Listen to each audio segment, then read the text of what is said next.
Okay, we're going to have a little look at our wrist strap, and I'm going to show you a faux leather one and a fabric one, because if you've made your Libertas in a fabric, you might want a fabric wrist strap to go with it.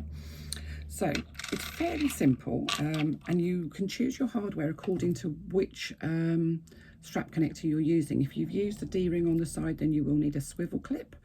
I'm going to use a side strap connector, so one of those little things that fits onto the side of the bag. And the ones that I've got have got a sort of a clip in it, so that I need to use a D-ring on my fabric strap. So you can, it makes no difference to the construction what hardware you put on. You pick your hardware according to the way you're going to connect your wrist strap to the bag, and you can actually do this without any wrist strap. A Libertas looks fine without one. It's up to you. So I've cut my fabric, and I've cut my fabric the size that it tells me to in the pattern, and I've interfaced it with a woven fusible interfacing. I have then folded it in half along the length, right sides, wrong side together, and pressed, giving me a sort of a central seam. And then, as you would with a four-fold strap, I've folded both of the raw edges into that central fold, and then press that. So that gives me a 3/4 inch four-fold strap, which is the same as you would if you would use if you were making a long strap to go over your shoulder. So what I'm going to do is I'm going to thread my D-ring onto my strap, and I'm going to position it in the middle there somewhere. Doesn't have to be, you know, doesn't have to be perfectly anywhere, because it's going to move as we do this. Then I'm going to take the two ends of my strap and bring them sort of up and together, so that I know, I'm making sure that I've got no twists in that strap. I'm going to open up both ends, and I'm going to lay them right sides together. Now, where I've pressed it, but where I lay them right sides together, they're at an angle. So this is one end and this is the other end. So the short end of my strap is going to go against the side of the other one, and they're right sides together. Now, I hope you can see what I've done there. I'm just going to clip them together because it's easier. Where I've pressed them, they tend to try and fold back up again. So I'm just going to clip them together. Now, you can do a line, you can mark a line if you feel you need to. But what we're going to do, if I mark the line, and I'll hold it up to show you.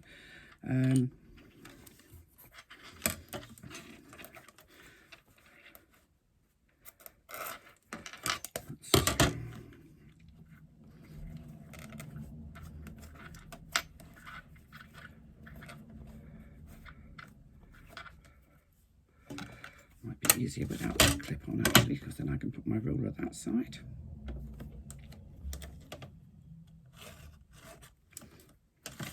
So I've marked my line, and now I'm going to put my clips back on so I can lift it up and show you without it on moving.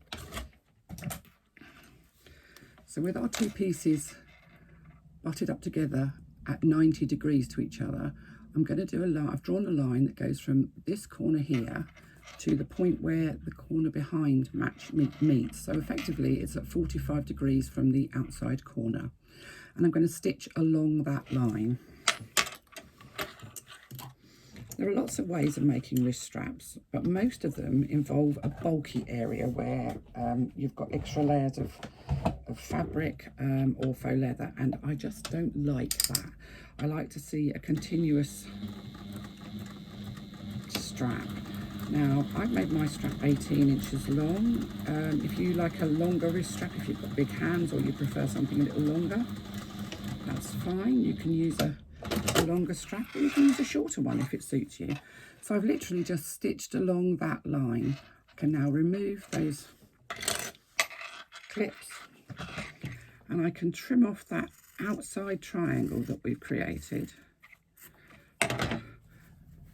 down to, I'm going to say that's somewhere between 1/4 of an inch and 3/8 of an inch. It's not very exact. I just trim it off. Let me put these bits out of the way. gathering stuff here now. So I'm going to take that, I'm just going to manipulate it so that I can open that seam up. You can either finger press it or you can use an iron. Obviously, if you've made this in faux leather, you're not going to be using an iron. Just opening that seam up and pressing it in place. So you can see that the seam is now open. I'm going to turn my strap, and it looks very odd, doesn't look like a strap at this point. Right sides together, right side up, and I'm going to just top stitch down both sides of that seam that I've created, just to hold those seam allowances where they are. I don't want to create any extra bolts, so I'm just going to top stitch both sides down, down both sides, to hold the seam allowance in the open position. One side. You don't really need to back stitch because the ends will be within your wrist strap anyway.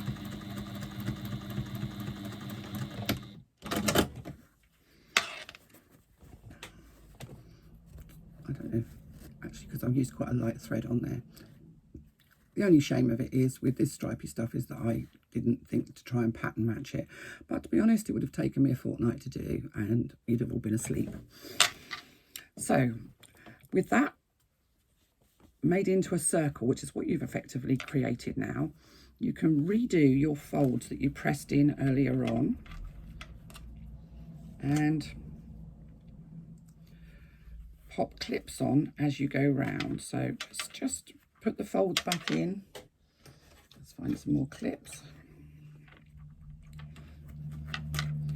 If you're doing this in faux leather, you won't have folds, but you will have a central line down the middle, which you can push your raw edges in and clip. I will show you the faux leather in a second though.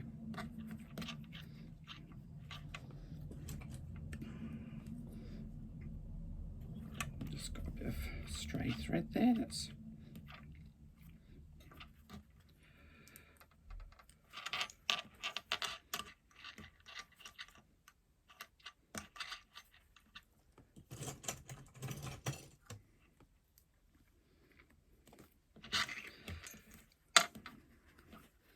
and eventually you'll get to where your piece of hardware is, whether that's a D-ring or a swivel clip, and it's fine. You can just move that along and it will sit between a couple of clips.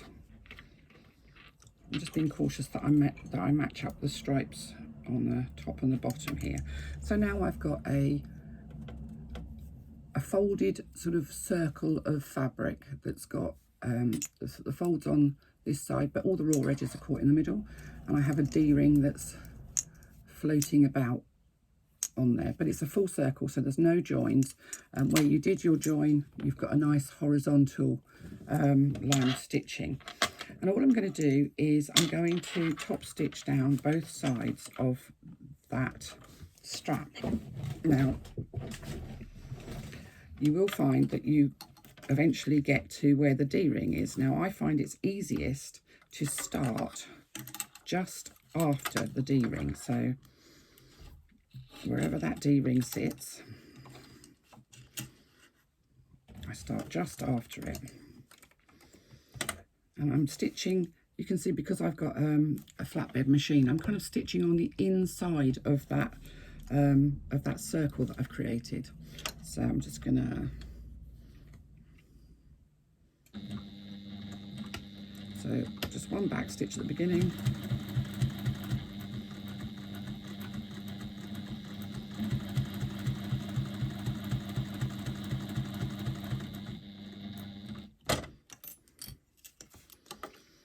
just remove the clips as you go.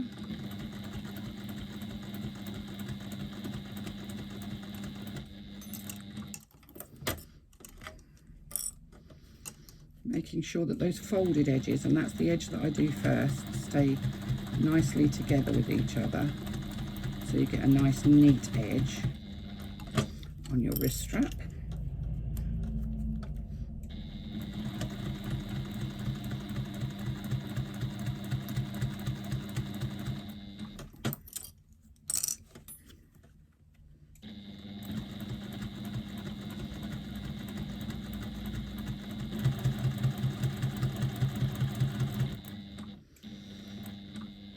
all the way back to where you started.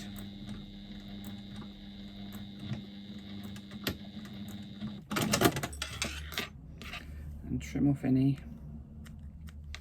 stray threads. And then we're going to do exactly the same thing on the other side of our wrist strap. So starting with our hardware just behind the foot.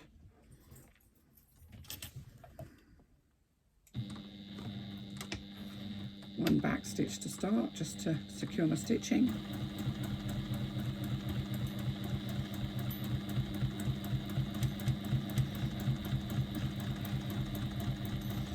If you like a stiffer wrist strap, you can use a non-woven interfacing, which will give you a slightly stiffer, crisper wrist strap. Personally, I prefer my wrist strap to be quite soft because I find it cuts into my wrist otherwise, especially if it's only 3/4 of an inch wide. Now, if you didn't have 3/4 inch hardware, you could have easily used inch, and I'm happily stitching away there with no thread. So I'm not quite sure why not, if I've run out of bobbin thread or what's, so I haven't actually got any stitching at all. Let's just see what's going on. No, I've got bobbin threads, just obviously not pulled up. How bizarre.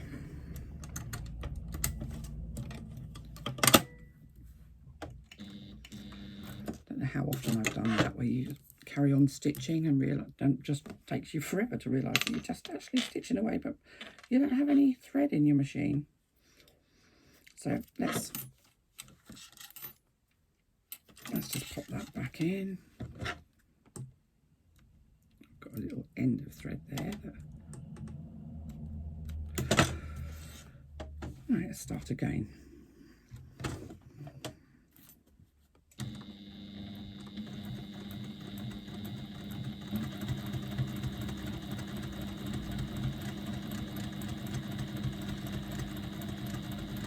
So we'll go all the way around. This time we appear to be stitching, which is good, that's what we want.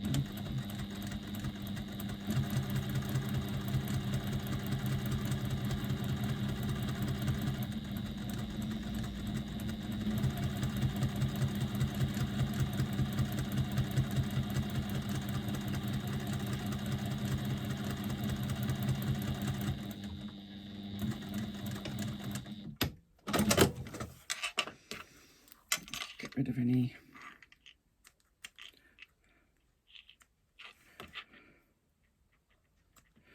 additional threads.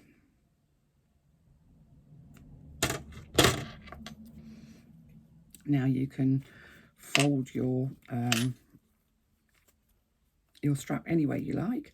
I generally like to put my my join just above where my hardware goes, and then I can pop a rivet through or stitch it, whichever suits really.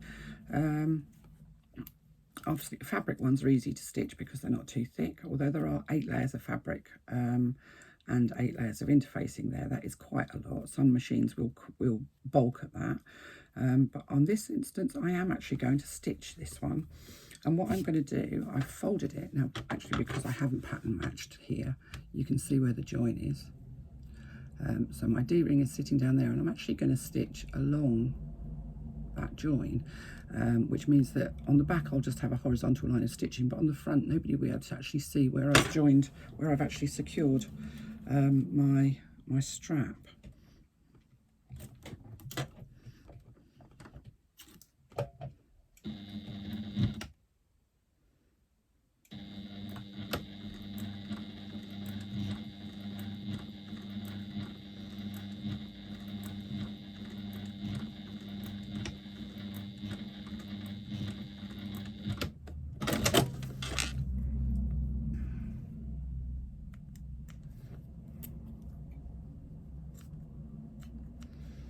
Get rid of any stray threadings, and there we go. We have one wrist strap, and from the front you can't actually see where it's joined together.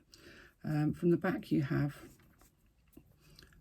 a horizontal line of stitching, but that's fine. And there we are, one wrist strap ready to go. So that's my fabric wrist strap. As I say, if you've got if you haven't got 3/4 inch hardware, then use an inch hardware and just increase the size of the width of your strap panel to 4 inches. Any 4-fold strap, the width of your panel will need to be 4 times the width of your hardware. So if you're using 1.5 inch hardware, then you'll need a 6 inch wide panel of fabric. That's if you're going to do something that is all in the same fabric. If you're doing a double-sided strap, you'll need half the size. But that's a different technique, and we're not going to talk about that today. So that's my fabric strap. Now let's find my faux leather. This is my piece of faux leather, and I've drawn a line centrally from one short end to the other down the middle.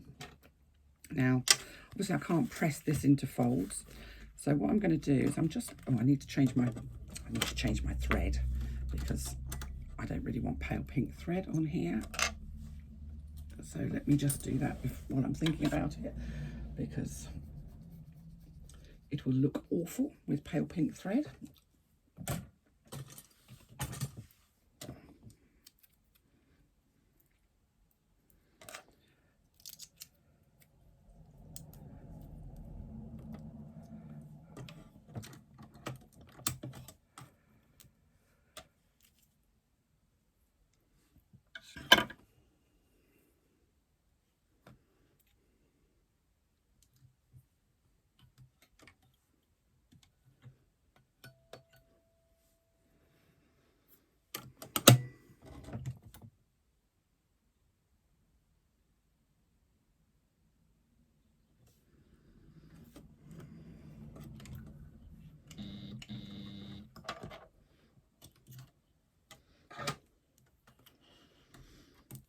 That's the thread sorted.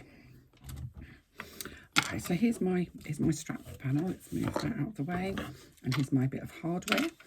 So we're going to do exactly the same thing again, but obviously we can't press all of those seams in. So I'm just going to fold them in initially to be able to put my hardware on. And the same thing applies as before. Just roughly fold. It doesn't have to be perfect at this point. And push your hardware to more or less the centre of your strap. Now it doesn't look as tidy as the fabric strap because we don't have all those nicely pressed in folds. We just have faux leather. So again, I'm going to take my 2 ends of my faux leather strap, and with one of them laying like that, so right sides up, I'm going to take the second one and I'm going to lay it on top at right angles. So I think you can probably see that. I'm just going to clip it in place.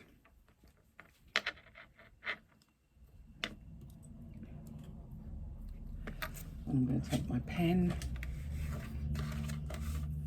I need to take that clip off because that's not going to, it's going to be in my way. And again, I'm going from one corner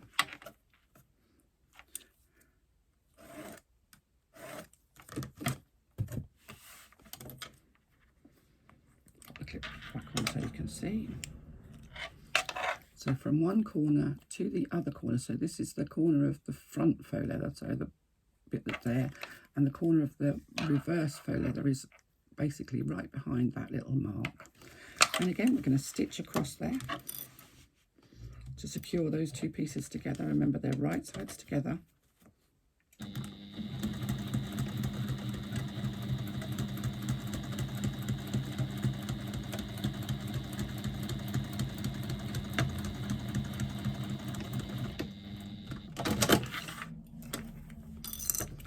And exactly the same as we did before,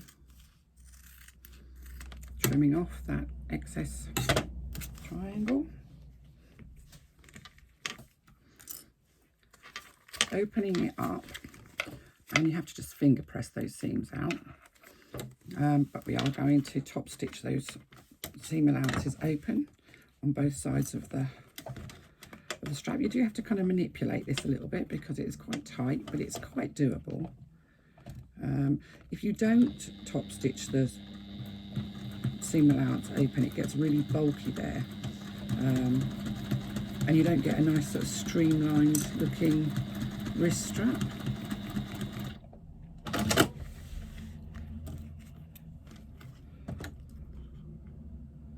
So that's one side, and just push that open with your finger. If you're holding it down, the faux leather should stay where you want it to be, so it should stay open, and you can feel that it's open. If you run your finger along that seam, you can feel that the faux leather is to the side, which is where you want it to be.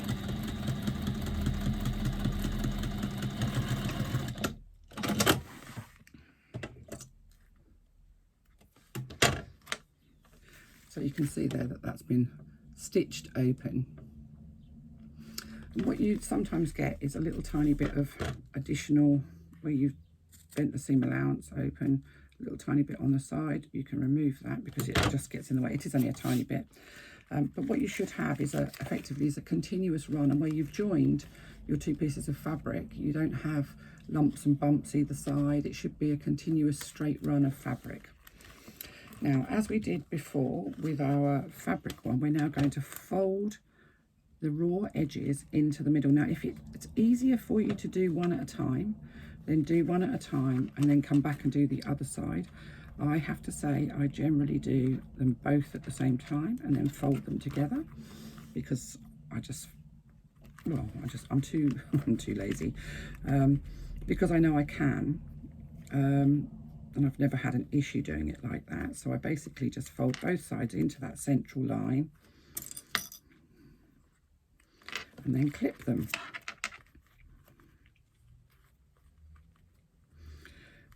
If you've never done that before, then it's probably better to fold one side in and clip it, and then fold the other side in and clip it, and then removing one clip at a time, just fold the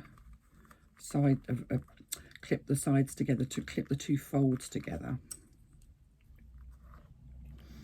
Now with faux leather, because it's thicker, you sometimes get what looks like little kind of gaps, and I'll show you in a second. It looks like it doesn't fit. Take my word for it, it actually does. It just looks like it doesn't. It's not so noticeable with fabric, because fabric is a bit more malleable, I think. Let me just pop a couple more clips on and I'll show you what I mean. So you'll get little bits like that, where you get a kind of almost like a little lump that opens up, and you think, it doesn't fit, it doesn't fit. If you pull it out with your fingers, those lumps disappear. It's where it's kind of loose, it's not pulled taut. But you can see there I've got my entire ring of faux leather, the piece of red stuff sticking out. Where did that come from? Who knows? With my swivel clip sticking out the top. So I'm going to do exactly the same thing again, in so much as I'm going to go round and I'm going to top stitch it. So I'm just going to start just in front of where my swivel clip is.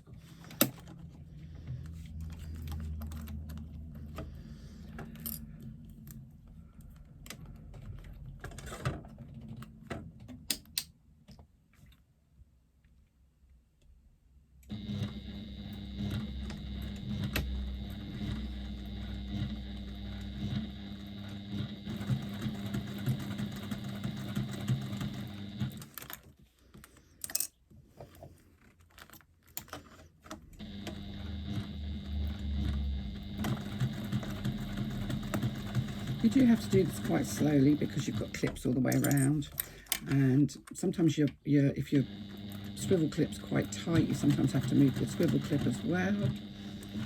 It depends whether you're using a really good quality one or a lesser quality one.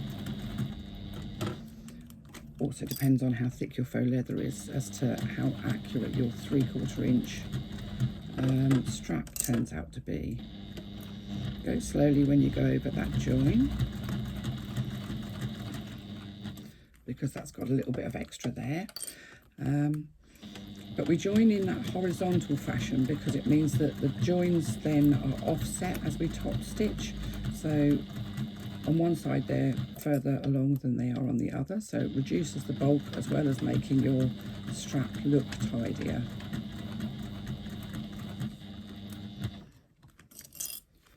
I'm just going to pull my hardware so that it's the other side of where I'm going, because I don't want to run over it.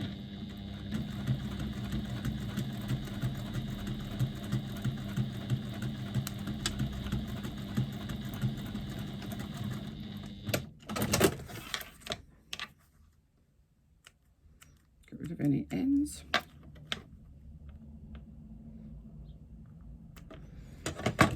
And then exactly the same on the other side.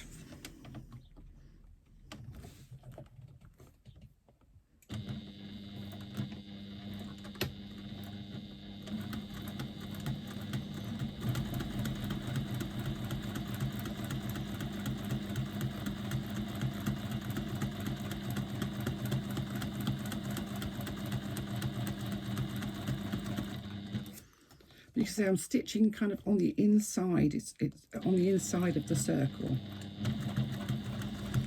So slow down when you get to those joins, because that's where it's a little bit thicker.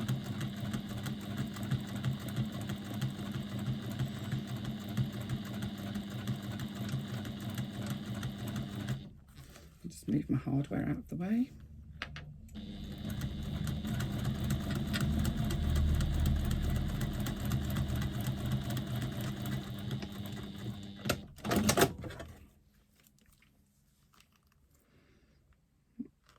Threads caught. Where are my snips? That's the best thing for this.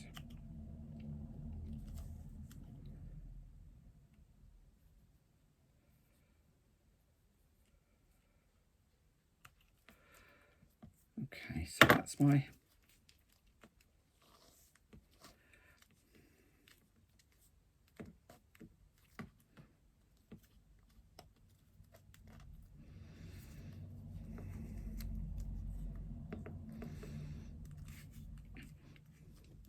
so I'm just going to pop a clip either side, and you can see that's my faux leather wrist strap, and those puckers that you could see, those sort of gaps that in the side, have all disappeared, as they do. It's just it's because the inside is smaller than the outside. It's a bit like the lining conundrum. You know, if you've got bags that have got linings that are exactly the same size as the outside panels, it's never going to fit. It's always going to go baggy, and that's exactly what's happening with this strap. However, once you've sewn it in place, that bagginess is kind of taken up with the faux leather. I don't know how it works, but it does. But you do sometimes get those puckers, those gathers, the little lumps and holes in the side, and it's quite alarming. But don't worry, because it doesn't actually make any difference to your finished wrist strap. Once you've done your stitching, they just disappear. So now I can choose to put a Chicago screw or a rivet through, whichever suits my my purpose, whatever I want to do. That's very much up to you. Or if you feel that your machine can cope with 8 layers of faux leather, stitch it. But that is quite an ask for most machines, so I generally do a rivet through. So that's your wrist strap.